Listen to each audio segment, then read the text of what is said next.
आइए आज हम लोग जानते हैं महाजनपद काल के बारे में। महाजनपद कितने थे, महाजनपद की राजधानियाँ, महाजनपद का शासक, सारे जानकारी इस वीडियो के माध्यम से आप लोगों तक पहुंचाने का छोटा सा प्रयास है। इससे आप लोग जरूर सुनें। सबसे पहले हम बात करते हैं जनपद। जनपद क्या होता है? जनपद वैदिक ग्रंथों के अनुसार आर्य जनजातियां जन के रूप में जानी जाती थी, जो कि तत्कालीन समय में समाज की सबसे बड़ी इकाई होती थी। जनपद दो शब्दों से बना है, जन और पद। जन का मतलब होता है कर्ता या फिर रहने वाला या फिर मनुष्य, और पद का मतलब होता है पैर। मतलब जनता का पैर जहाँ पर रुक गया वो कहीं ना कहीं जनपद बन गया। मतलब जब लोग एक जगह पर रहने लगे।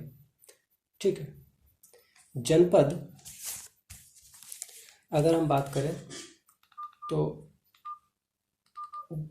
जनपद के जो पुरुष होते थे वो मुख्यतः व्यापारी होते थे, कारीगर होते थे, कलाकार होते थे, और वो सभी लोग बाद में एकत्रित होकर गांव में या बस्तियों के रूप में रहने लगे। बाद में जनपद वैदिक काल में एक बृहद गणराज्य के रूप में जब बनने लगा या राज्य के रूप में परिवर्तित होने लगा, तो उसे हम लोग बाद में महाजनपद पढ़ते हैं। बाद में वो महाजनपद कहलाए। आइए हम लोग जानते हैं महाजनपद कितने होते हैं। महाजनपद 16 है। अंग, मगध, वज्जी, मल, काशी, कौशल, चेदी, कुरु, वत्स, पांचाल, सूरसेन, मत्स्य, अवंती, अस्मक, गांधार और कंबोज महाजनपद के नाम हैं। आइए हम लोग जानते हैं एक एक करके महाजनपद के बारे में और उनकी राजधानियों के बारे में। सभी महाजनपद में अंग सबसे पुराना है, जो गंगा के तट पर स्थित थी। अंग महाजनपद वर्तमान में बिहार के मुंगेर और भागलपुर जिलों को मिलाकर बना हुआ है। इसकी राजधानी चंपा थी। 2 नंबर पे आता है मगध। यह काफी शक्तिशाली राज्य था। बिंबिसार और अजातशत्रु इसके शक्तिशाली राजा थे, जो वर्तमान में बिहार के पटना, गया, शाहाबाद जिला है, जिसकी प्रथम राजधानी राजगृह थी। बाद में उसे पाटलिपुत्र, वर्तमान में पटना, उसे कहा जाता है। वेदों के अनुसार मगध ब्राह्मण राज्य था। ठीक है।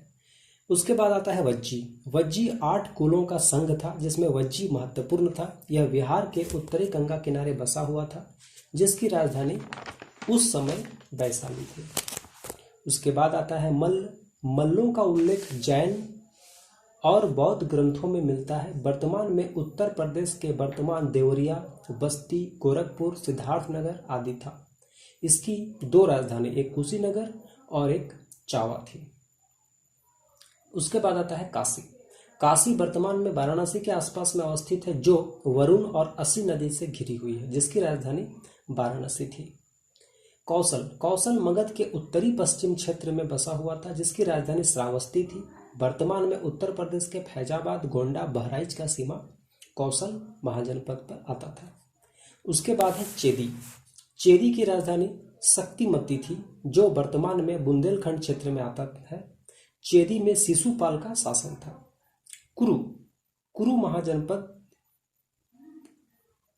कुरु भरत परिवार से संबंधित था, जो वर्तमान में हरियाणा और दिल्ली में हुआ करता था। इसकी राजधानी उस समय इंद्रप्रस्थ, जो कि अभी वर्तमान में उसे दिल्ली कहा जाता है। वत्स। महाजनपदों के सूची में वत्स आर्थिक वाणिज्यिक केंद्र था, जो वर्तमान में इलाहाबाद, मिर्जापुर जिले इसकी सीमा में आते थे। इसकी राजधानी कौशाम्बी थी। पांचाल। पांचाल वर्तमान में पश्चिमी उत्तर प्रदेश के यमुना नदी किनारे थी, जिसको 2 भाग में बांटा गया था, जिसकी राजधानी एक अहिछत्र और काम्पिल था, जो कि रोहिलखंड में थी। सूरसेन। सूरसेन धर्म परिवर्तन का प्रमुख महाजनपद था। इसकी राजधानी मथुरा, जो वर्तमान में ब्रिजमंडल है। उसके बाद मत्स्य। यह कुरु महाजनपद के दक्षिण और यमुना नदी के पश्चिम में स्थित था। वर्तमान में राजस्थान का अलवर, भरतपुर और जयपुर का क्षेत्र था, जिसकी राजधानी विराटनगर, वर्तमान में जयपुर है। अवंती। यह पश्चिमी भारत मालवा में स्थित था, जिसकी राजधानी उज्जैनी और महिष्मती थी। अस्मक। यह दक्षिण भारत के नर्मदा और गोदावरी नदी के बीच में अवस्थित था, जिसकी राजधानी पोतन थी। गांधार। इसका उल्लेख अर्थवरवेद में मिलता है, जो युद्ध कला के लिए प्रशिक्षित राज्य था। पाकिस्तान और अफगानिस्तान का क्षेत्र था, वर्तमान में हो गया है ये पाकिस्तान अफगानिस्तान। इसकी राजधानी तक्षशिला जो कि रावलपिंडी में आता है। कंबोज, यह हिंदू कुश पाकिस्तान का हजारशिला पर्वतमाला के आसपास बसा हुआ था, जिसका उल्लेख महाभारत में भी मिलता है। तो इस प्रकार से महाजनपद की जानकारी इस वीडियो के माध्यम से आप लोगों तक पहुंचाने का छोटा सा प्रयास है। मगध उस समय सबसे शक्तिशाली महाजनपद के रूप में था। उसमें हर्यक वंश का संस्थापक बिंबिसार था और अंग क्षेत्र का अधिग्रहण करने के बाद अति शक्तिशाली राज्य बन गया था। बाद में उसके पुत्र अजातशत्रु ने 6ठी सदी तक वैशाली के लिच्छवी पर भी विजय प्राप्त कर ली। मगध और कौशल में अक्सर युद्ध होता था। अंतिम विजय मगध को मिला और अजातशत्रु मगध साम्राज्य का वर्चस्व संस्थापक बन गया। इस तरह से महाजनपद की जो जानकारी है इस वीडियो के माध्यम से आप लोगों तक पहुंचाया। आने वाला वीडियो के लिए इस चैनल को जरूर सब्सक्राइब करें। धन्यवाद।